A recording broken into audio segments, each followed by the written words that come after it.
नमस्कार सभी साथियों को। स्वागत करता हूँ सभी का इस यूट्यूब चैनल पर। साथियों, आज हिंदी व्याकरण का पेपर नंबर 8 हल करने वाले हैं। हिंदी व्याकरण के बहुत ही शानदार क्वालिटी वाले प्रश्न, बेहद क्वालिटी वाले जो प्रश्न हैं वो आपको इस टेस्ट में देखने को मिलेंगे। हिंदी व्याकरण की ये जो टेस्ट सीरीज है ये आपके रीट प्री के एग्ज़ाम के साथ ही रीट मेंस का एग्ज़ाम, पटवारी की जो भर्ती आती है उसके लिए, साथ ही फर्स्ट ग्रेड की भर्ती है, सेकंड ग्रेड की भर्ती है, या सीईटी का जो आपका एग्ज़ाम होता है, या अन्य कोई भर्तियाँ जिसमें हिंदी व्याकरण के प्रश्न पूछे जाते हैं, उन सभी के लिए बहुत ही उपयोगी ये टेस्ट सीरीज रहेगी साथियों। तो चलिए शुरू करेंगे आज के इस वीडियो को। देखिएगा, पहला प्रश्न है, देखो क्वालिटी वाले प्रश्न आपको यहाँ पर देखने को मिलेंगे। इनमें से उस कथन का चयन कीजिए जो सत्य नहीं है। ठीक है।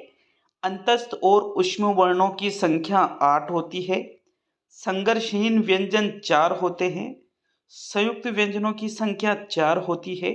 और क और च आदि वर्गों के अंतिम 3 वर्ण घोष होते हैं। 4 कथन हैं, इनमें से कौन सा कथन आपको सत्य नहीं लग रहा है, मतलब असत्य कथन का आपको यहाँ पर चुनाव करना है। तो साथियों, प्रश्न संख्या 1 का आंसर देखते हैं। देखो, अंतस्थ व्यंजन कौन से होते हैं? अंतस्थ वर्ण ये आपके ये रे ले वे, ये अंतस्थ होते हैं। ऊष्म वर्ण कौन से होते हैं? श स है, ये ऊष्म होते हैं। तो अंतस्थ भी 4 और ऊष्म भी 4, टोटल कितने हो गए? 8। मतलब ये कथन क्या है? सत्य है। दूसरा है संघर्षहीन व्यंजन 4 होते हैं। जी नहीं, संघर्षहीन व्यंजनों की संख्या कितनी होती है? 2 होती है। कौन कौन से? एक तो आपके ये और एक आपके रे, इन दोनों को संघर्षहीन व्यंजन के नाम से जाना जाता है। तो ये कथन क्या हुआ? असत्य हुआ। इस वजह से पहले प्रश्न में दूसरा विकल्प सही है। बाकी संयुक्त व्यंजनों की संख्या 4 ही होती है। और क च आदि जो ये 5 वर्ग होते हैं, इसके अंतिम जो 3 वर्ण होते हैं ये घोष होते हैं साथियों। ठीक है। प्रश्न संख्या 1 में आपके दूसरा विकल्प सही रहेगा। चलिए आगे बढ़ेंगे प्रश्न संख्या 2 की ओर। दूसरा प्रश्न पूछ रहा है, तत्सम तद्भव की दृष्टि से असत्य कथन है। ठीक है। तत्सम तद्भव का जो टॉपिक है वहां से ये प्रश्न है। छत्र का छाह, दुर्लभ का दुल्हा, पाषाण का पाहन और मशक का मच्छर। तो ये आगे तो तत्सम शब्द दे रखे हैं और बाद में तद्भव दे रखे हैं। तो कौन सा यहाँ पर जो ये युग्म है, कौन सा असत्य है या अशुद्ध है? तो मित्रों, दुर्लभ एक तत्सम शब्द है जिसका तद्भव क्या होता है? दुल्हा। पाषाण एक तत्सम शब्द है जिसका तद्भव क्या होता है? पाहन। मशक एक तत्सम शब्द है जिसका तद्भव रूप क्या है? मच्छर। लेकिन छत्र, छत्र का छाह नहीं छाता होता है, तो ये फिर क्या हुआ? गलत हुआ। इस वजह से आपके ये एक सत्य कथन है। तो पहला विकल्प आपके दूसरे प्रश्न का सही आंसर है। प्रश्न संख्या 3 की ओर बढ़ेंगे। साथियों, प्रश्न नंबर 3 है, इनमें से किस विकल्प में उपसर्ग, प्रत्यय और संधि है? तो देखो, तीनों चीजें होना चाहिए, उपसर्ग भी, प्रत्यय भी और संधि भी। नाजायज, स्वाभिमानी, प्रत्याशा और इनमें से सभी। तो देखो, तीसरे विकल्प को देखते हैं सबसे पहले। प्रत्याशा जो शब्द है, इसमें प्रति प्लस आशा शब्द क्या बन जाता है? प्रत्याशा।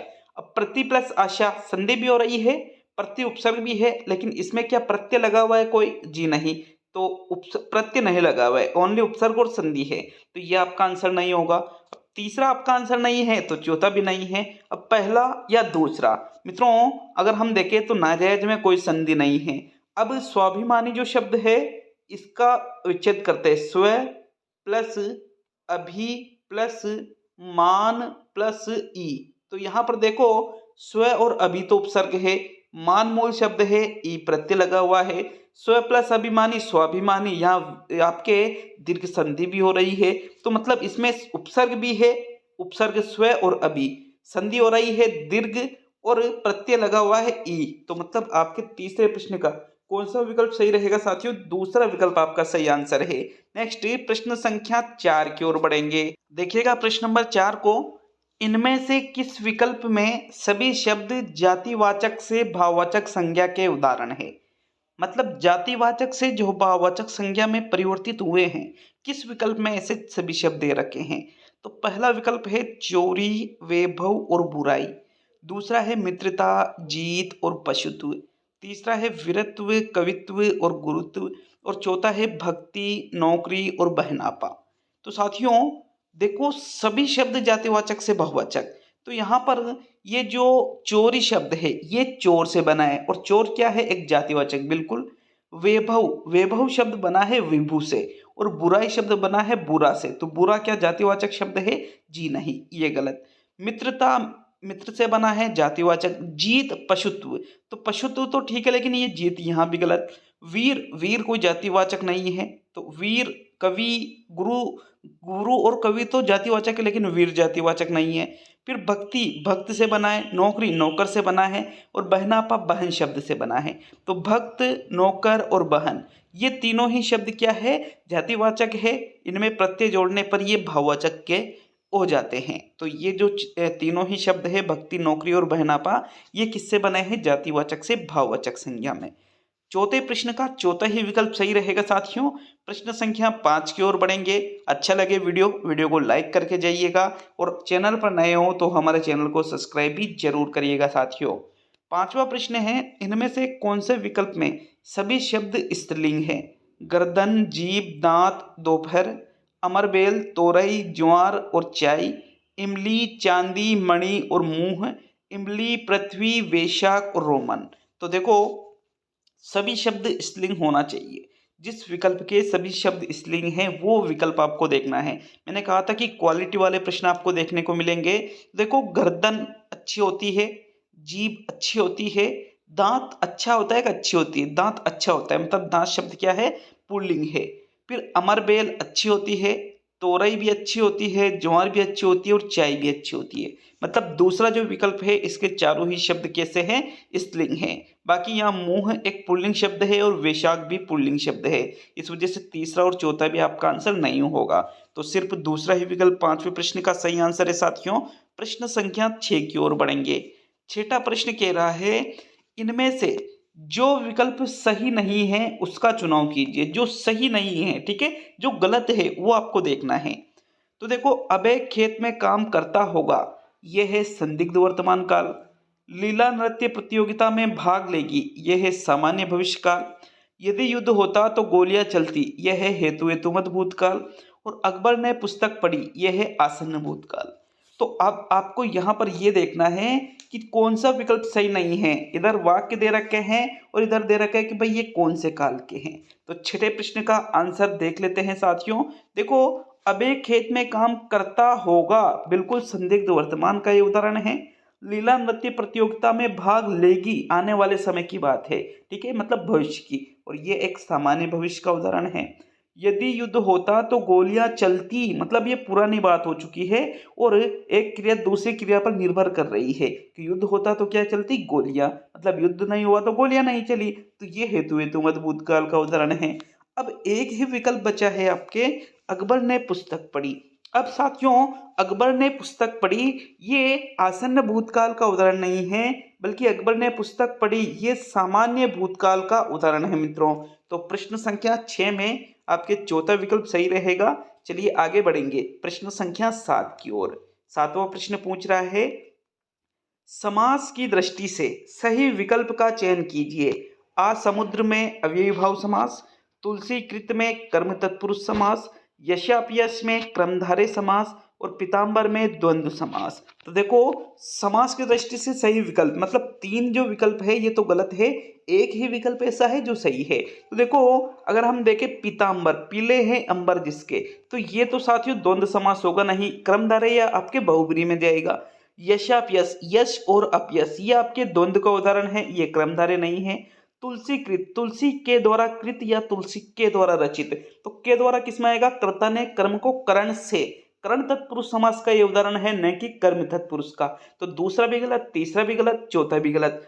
पहला ही विकल्प आपका आंसर है असमुद्र, ये अविभाव समास का उदाहरण है साथियों। सातवें प्रश्न का जो पहला विकल्प है ये आपका आंसर है। नेक्स्ट बढ़ते हैं प्रश्न संख्या 8 की ओर। आठवां प्रश्न पूछ रहा है, किस शब्द में परा उपसर्ग नहीं है? जिसमें परा उपसर्ग नहीं है वो आपको देखना है। परामर्श, पराक्रम, पराभव और परायण। दिखने में चारों ही विकल्पों में हमें लगता है कि भाई यह परा उपसर्ग तो चारों में ही लग रहा है, तो फिर आपका आंसर कौन सा होगा? तो हम शब्दों को अलग अलग करके देखते हैं। देखो परामर्श शब्द का निर्माण परा प्लस मर्श। यहाँ पर इससे परामर्श शब्द बना है। पराक्रम शब्द का निर्माण परा प्लस क्रम, इसमें भी परा उपसर्ग लगा हुआ है। फिर पराभव शब्द में देखें तो परा प्लस भव बराबर शब्द क्या बनता है, पराभव, इसमें भी परा उपसर्ग लगा हुआ है। अतः आपके जो चौथा विकल्प है परायण, परायण शब्द में परा उपसर्ग नहीं है, परायण शब्द में पर उपसर्ग है साथियों, न कि परा। ठीक है, प्रश्न संख्या 8 का जो चौथा विकल्प है आपके बिल्कुल सही आंसर है। तो 8वें प्रश्न में चौथा विकल्प आपका उत्तर होगा। नेक्स्ट बढ़ते हैं प्रश्न संख्या 9 की ओर। 9वां प्रश्न देखेंगे, इनमें से कौन सा शब्द प्रत्यय से निर्मित नहीं है? दरगाह, भिखारी, अन्यायी और नशेबाज। इनमें से जो शब्द प्रत्यय से निर्मित नहीं है वो आपको देखना है। देखो, इसी प्रकार का क्वालिटी वाला कंटेंट पाने के लिए लगातार हमसे जुड़े रहिए साथियों। यहाँ पर आपको सिर्फ हिंदी ही नहीं, आपको शिक्षण विधियों के साथ में मनोविज्ञान के अलावा राजस्थान जीके की टेस्ट सीरीज भी रेगुलर देखने को मिलेगी, बिल्कुल ही निःशुल्क। तो प्रश्न संख्या 9 का आंसर देखते हैं। कौन से शब्द प्रत्यय से निर्मित नहीं है? तो भिखारी, इसमें आरी प्रत्यय है, नशेबाज में बाज प्रत्यय है, अन्याय शब्द के तो अ प्लस न्यायी, अ प्लस न्यायी, और न्याय के भी टुकड़े करें तो न्याय शब्द का विच्छेद होगा नी प्लस आई। तो अन्याय शब्द में दो उपसर्ग लगे हुए हैं लेकिन इसमें कोई प्रत्यय नहीं लगा हुआ है, इस वजह से अन्याय जो शब्द है ये प्रत्यय से निर्मित नहीं है। तो प्रश्न संख्या 9 में तीसरा विकल्प आपका आंसर होगा। चलिए आगे बढ़ेंगे प्रश्न संख्या 10 की ओर। 10वां प्रश्न देखेंगे, विलोम की दृष्टि से अशुद्ध युग्म है अवर का प्रवर, जीव का सजीव, उत्कृष्ट का निकृष्ट और उपकार का अपकार। देखो, अशुद्ध युग्म आपको देखना है। उत्कृष्ट का निकृष्ट बिल्कुल होता है, उपकार का विलोम अपकार होता है, अवर का विलोम प्रवर होता है, लेकिन जीव का विलोम सजीव नहीं, जीव का विलोम निर्जीव होता है। क्या होता है? निर्जीव। तो आपके प्रश्न संख्या 10 का जो दूसरा विकल्प है ये अशुद्ध युग्म है। दूसरा विकल्प आपके 10वें प्रश्न का आंसर है साथियों। बढ़ते हैं प्रश्न संख्या 11 की ओर। यूं देख सकते हो एक एक प्रश्न में आप जो चार विकल्प है सभी से एक एक अलग प्रश्न बन सकता है, मतलब एक ही प्रश्न में एक जो प्रश्न है ये चार प्रश्नों के समान है साथियों। प्रश्न संख्या 11 की ओर बढ़ते हैं। 11वां प्रश्न, एकल शब्द की दृष्टि से अशुद्ध है, फेंक कर चलाया जाने वाला हथियार अस्त्र, अपनी ही हत्या करने वाला आत्महंता, वह जो कम बोलता है मितव्ययी, वह जो सबको समान रूप से देखे समदर्शी। तो इनमें से ये जो एकल शब्द वाला प्रश्न है कौन सा आपको अशुद्ध लग रहा है? तो देखो, फेंक कर जो चलाते हैं वो अस्त्र होता है, खुद की ही हत्या करने वाला आत्महंता कहलाता है, और जो सबको समान रूप से देखे उसको समदर्शी कहते हैं। लेकिन वह जो कम बोलता है उसको मितव्ययी नहीं कहते हैं, उसको मितभाषी कहा जाता है। क्या कहा जाता है उसको? मितभाषी, न कि मितव्ययी। मितव्ययी तो क्या होता है? जो कम धन खर्च व्यय करता है उसको मितव्ययी कहते हैं, न कि मितभाषी। तो यहाँ कम बोलने वाले को मितभाषी कहा जाएगा साथियों। प्रश्न संख्या 11 में तीसरा विकल्प आपका आंसर है। नेक्स्ट बढ़ेंगे प्रश्न संख्या 12 की ओर। 12वां प्रश्न पूछ रहा है, इनमें से किस विकल्प में सभी शब्द अशुद्ध है? अशुद्ध देखना है। जो चार विकल्प है इनमें से, अब देखो प्रत्येक विकल्प में चार शब्द दे रखे हैं, अब आपको देखना है कि सारे के सारे शब्द किसमें अशुद्ध है। तो विकल्पों को देखिएगा, अत्याधिक, कवियत्री, रचिता और श्रीमती। अंतर्गत, दुरावस्था, अनाधिकार और शमशान। तीसरा है न्योछावर, गुरु, त्योहार और नूपुर। चौथा है षड्यंत्र, सरोजनी, तपस्विनी और ठाकुराइन। तो देखो, अगर हम देखें सभी शब्द अशुद्ध किसमें है? अत्यधिक अशुद्ध है, कवियत्री अशुद्ध है, लेकिन रचयिता शुद्ध है, तो यह आपका आंसर नहीं होगा। अंतर्गत में र इधर लगता है, यह अशुद्ध है। दुरावस्था नहीं होता है, दुरावस्था, यह भी अशुद्ध है। अनाधिकार नहीं होता है, अनाधिकार होता है, यह भी अशुद्ध है। शमशान में आधा से लगता है ये वाला, तो ये भी अशुद्ध है। तो साथियों दूसरा जो विकल्प है इसके चारों ही शब्द क्या है? अशुद्ध है। 12वें प्रश्न में आपके जो दूसरा विकल्प है ये आपका आंसर है साथियों। प्रश्न संख्या 13 को देखेंगे। 13वां प्रश्न, जो विद्वान होते हैं उनका सभी आदर करते हैं, वाक्य रचना की दृष्टि से है। सरल वाक्य, संयुक्त वाक्य, मिश्र वाक्य और विधानवाचक वाक्य। तो देखो, जो विद्वान होते हैं उनका सभी आदर करते हैं, ये सरल और संयुक्त वाक्य नहीं है, ये एक मिश्र वाक्य का उदाहरण है साथियों। तो 13वें प्रश्न का तीसरा विकल्प आपका आंसर सही है। प्रश्न संख्या 14 की तरफ बढ़ेंगे। 14वां प्रश्न पूछ रहा है, इनमें से कौन सा एक मुहावरा सही है? मुहावरा जो सही है वो आपको देखना है। कान का पक्का होना, कठपुतली की तरह दौड़ाना, चुल्लू भर पानी में तैर जाना और चिकना घड़ा होना। तो इनमें से जो मुहावरा, भाई 4 मुहावरे दे रखे हैं, तो सही मुहावरा आपको देखना है। तो देखो, कान का पक्का होना नहीं होता है, मुहावरा क्या होता है? कान का कच्चा होना, तो ये गलत है। कठपुतली की तरह दौड़ाना, कठपुतली की तरह दौड़ाना, ये भी गलत है साथियों। चुल्लू भर पानी में तैर जाना नहीं होता है, चुल्लू भर पानी में डूब जाना होता है। तो ये तीनों ही मुहावरे गलत है। चिकना घड़ा होना, ये एक बिल्कुल सही मुहावरा। चिकना घड़ा का मतलब होता है बहुत बेशर्म होना। तो प्रश्न संख्या 14 में चौथा विकल्प जो है ये एक सही मुहावरा है, यही आपका आंसर है। प्रश्न संख्या 15 को देखेंगे। 15वां प्रश्न है, इनमें से किस विकल्प में लोकोक्ति का सही प्रयोग नहीं हुआ है? सही प्रयोग नहीं हुआ है, ठीक है। ढाक के 3 पात, सदा एक सी स्थिति बने रहना, तेल देखो तेल की धार देखो, समय अनुसार कार्य करना, नाम बड़े और दर्शन खोटे, अनुभवहीन होना, बंदर क्या जाने अदरक का स्वाद, प्रतिदिन कमा कर खाना। तो देखो, यहाँ पर आपको देखना है जिसमें लोकोक्ति का सही प्रयोग नहीं हुआ है वो प्रश्न संख्या 15 में देखना है। तो मित्रों, नाम बड़े और दर्शन खोटे, इसका मतलब अनुभवहीन होना सही है। तेल देखो तेल की धार देखो, इसका मतलब होता है समय अनुसार कार्य करना। ढाक के 3 पात का मतलब होता है सदा एक सी स्थिति बने रहना। ये तीनों ही लोकोक्तियों के जो अर्थ है सही दे रखे हैं। किंतु बंदर क्या जाने अदरक का स्वाद, इसका अर्थ प्रतिदिन कमाकर खाना नहीं होता है। प्रश्न संख्या 15 का जो चौथा विकल्प है, इसमें लोकोक्ति का सही प्रयोग नहीं हो रखा है, इस वजह से 15वें प्रश्न में आपके चौथा ही विकल्प आपका आंसर है। पढ़ते हैं प्रश्न संख्या 16 की तरफ। 16वां प्रश्न पूछ रहा है, निम्नलिखित में से कौन सा शब्द जो है तत्सम नहीं है? गायक, कौन, यूथ और ही। तो इनमें से जो शब्द तत्सम नहीं है वो 16वें प्रश्न में देखते हैं।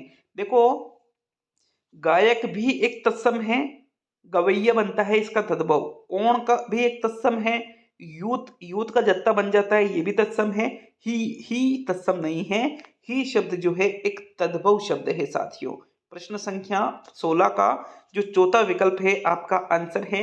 नेक्स्ट प्रश्न संख्या 17 की ओर बढ़ते हैं। 17वां प्रश्न देखते हैं, सर्वनाम की दृष्टि से असंगत विकल्प है। वहां दरवाजे पर कौन खड़ा है, कल तुम किससे बात कर रहे थे, आज तुम्हें क्या चाहिए और चाय में कुछ गिर गया है।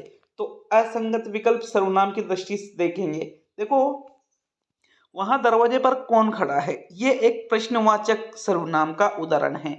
कल तुम किससे बात कर रहे थे, ये भी एक प्रश्नवाचक सर्वनाम का उदाहरण है। आज तुम्हें क्या चाहिए, ये भी एक प्रश्नवाचक सर्वनाम का उदाहरण है। चाय में कुछ गिर गया है, ये जो है ये प्रश्नवाचक सर्वनाम का उदाहरण नहीं है, बल्कि ये किसका उदाहरण है साथियों? अनिश्चयवाचक सर्वनाम का उदाहरण है। तो प्रश्न संख्या 17 में चौथा विकल्प जो है ये सर्वनाम की दृष्टि से असंगत विकल्प है, इस वजह से 17वें प्रश्न का चौथा ही विकल्प आपके आंसर है। प्रश्न संख्या 18 की तरफ बढ़ते हैं।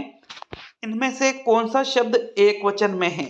नेत्री, राहें, युवा वर्ग और खेतीहर। तो खेतीहर भी बहुवचन है, युवा वर्ग भी बहुवचन है और राहें भी बहुवचन है, लेकिन नेत्री शब्द क्या है? एक वचन है। तो 18वें प्रश्न में जो पहला विकल्प है आपका सही आंसर होगा। बढ़ते हैं प्रश्न संख्या 19 की तरफ। 1857 की क्रांति में रानी लक्ष्मीबाई ने अंग्रेजों से लोहा लिया था। वाक्य काल की दृष्टि से है, संभाव्य भूतकाल है, आसन्न भूतकाल है, पूर्ण भूतकाल है या संदिग्ध भूतकाल है। तो देखो, वाक्य को देखिएगा, 1857 की क्रांति में रानी लक्ष्मीबाई ने अंग्रेजों से लोहा लिया था। लिया था मतलब पहले की बात, पहले की बात मतलब भूतकाल। तो क्या इसमें संदेह है? जी नहीं, तो संदिग्ध भूतकाल नहीं होगा। क्या इसमें संभावना है? जी नहीं, ये भी नहीं होगा। अब आसन्न या पूर्ण, आसन्न का मतलब होता है जहाँ क्रिया अभी अभी हुई है, अब यहाँ तो कार्य पूर्ण हुए बहुत टाइम हो गया, तो मतलब ये पूर्ण भूतकाल का उदाहरण है। यहाँ तीसरा विकल्प प्रश्न संख्या 19 का सही आंसर है साथियों। प्रश्न संख्या 20 की ओर बढ़ते हैं। प्रश्न नंबर 20 है, तुलसीदास ने रामचरितमानस की रचना की में वाच्य है, वाच्य पूछा गया है, कर्मवाच्य, कर्तृवाच्य, भाववाच्य और सभी। तो देखो, भाववाच्य में नेगेटिविटी की भावनाएं आती है, यह आपका आंसर नहीं है। कर्मवाच्य है या कर्तृवाच्य है? तो कर्मवाच्य में कर्म की प्रधानता होती है, कर्तृवाच्य में कर्ता की प्रधानता होती है। यहाँ किसने रामचरितमानस की रचना की? तुलसीदास ने। तो मित्रों यहाँ ये किसका उदाहरण है? एक कर्तृवाच्य का ये उदाहरण है। 20वें प्रश्न में दूसरा विकल्प आपका आंसर है। नेक्स्ट प्रश्न संख्या 21 की ओर बढ़ेंगे। 21 है, इनमें से कौन से विकल्प में व्यंजन संधि है? अतएव, आयुर्वेद, आच्छादन और अधोगामी। 4 विकल्पों में से सिर्फ एक ही ऐसा विकल्प है जिसमें व्यंजन संधि का उदाहरण है, बाकी 3 विकल्प में व्यंजन संधि नहीं रहेगी। तो देखो, अतएव शब्द जो है इसका विच्छेद करें तो इसका विच्छेद होगा अतः प्लस एव बराबर शब्द बनेगा अतएव, विसर्ग संधि का उदाहरण है। आयु है प्लस वेद, आयुर्वेद, ये भी विसर्ग संधि का है। अधः प्लस गामी, अधोगामी, ये भी विसर्ग संधि का उदाहरण है। किंतु जो आच्छादन शब्द है, आच्छादन का विच्छेद क्या होगा? आ प्लस छादन बराबर शब्द क्या बन जाएगा?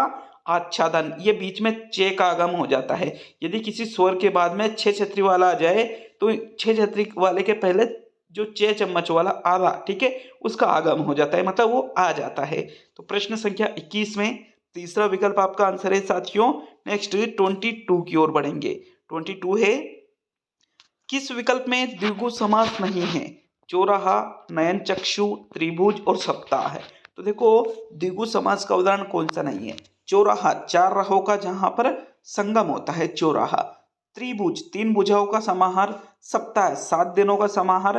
तो इन सभी में द्विगु है, किंतु नयन चक्षु ये क्रमधारय समास का उदाहरण है साथियों, न कि द्विगु का।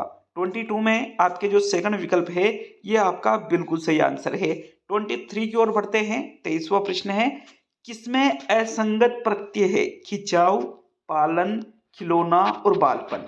तो देखो, यहाँ पर खिंचाव, पालन, खिलौना, यहाँ पर इन सभी में अगर हम देखें तो यहाँ कृत वाचक प्रत्यय लगे हुए हैं, किंतु बालपन में साथियों यहाँ पर तद्धित प्रत्यय लगा हुआ है, तो ये एक असंगत प्रत्यय है। 23 में बालपन शब्द आपका आंसर है।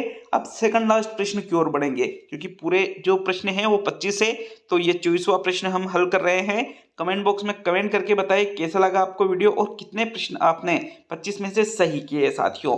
24 को देखते हैं, इनमें से कौन सा वाक्य सरल वाक्य है? मेरी बहन श्रेया कहानियों की पुस्तकें बहुत पढ़ती है। प्रांशु कल कॉलेज नहीं गया क्योंकि वह बीमार था। मेरे जीवन का लक्ष्य है कि मैं अध्यापक बनूं। सबने आपकी बहुत प्रतीक्षा की पर आप आए नहीं।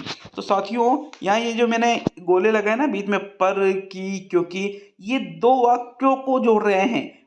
मेरी बहन श्रेया कहानियों की पुस्तकें बहुत पढ़ती है, तो ये जो की शब्द है ये अलग या जोड़ने के लिए प्रयोग नहीं किया जा रहा है, ये वाक्य के साथ में प्रयोग हो रहा है ये की शब्द। इस वजह से जो पहला विकल्प है ये एक सरल वाक्य का उदाहरण है। 24 में पहला विकल्प आपका आंसर है। अब आज का अंतिम प्रश्न देख लेते हैं। अंतिम प्रश्न क्या है? वामा इनमें से किसका पर्यायवाची शब्द है? कमल का, तालाब का, अश्व का या रात का? तो वामा शब्द का आपको पर्यायवाची बताना है कि वामा जो शब्द है इनमें से किसका पर्याय है साथियों। 25वें प्रश्न का आंसर देख लेते हैं। भाई वामा जो शब्द है ये रात शब्द का पर्यायवाची है। चौथा विकल्प आपके 25वें प्रश्न का बिल्कुल सही आंसर है। तो आज का ये टेस्ट कंप्लीट होता है। हिंदी के कुल 8 टेस्ट हमने यूट्यूब पर हल कर लिए साथियों। और अगर आप हमारा ऐप डाउनलोड करना चाहते हैं तो मैंने ऐप डाउनलोड का लिंक कमेंट बॉक्स में दे दिया है मित्रों, वहां से आप ऐप को डाउनलोड कर सकते हो। स्टडी विद पीएन लोधा के नाम से एप्लीकेशन प्ले स्टोर पर उपलब्ध है, जिसमें रीट प्री का कोर्स चलाया जा रहा है। अगर यदि आप रीट प्री की तैयारी कर रहे हो तो ऐप को जरूर डाउनलोड करिएगा साथियों। मिलते हैं जल्द ही अगले वीडियो में।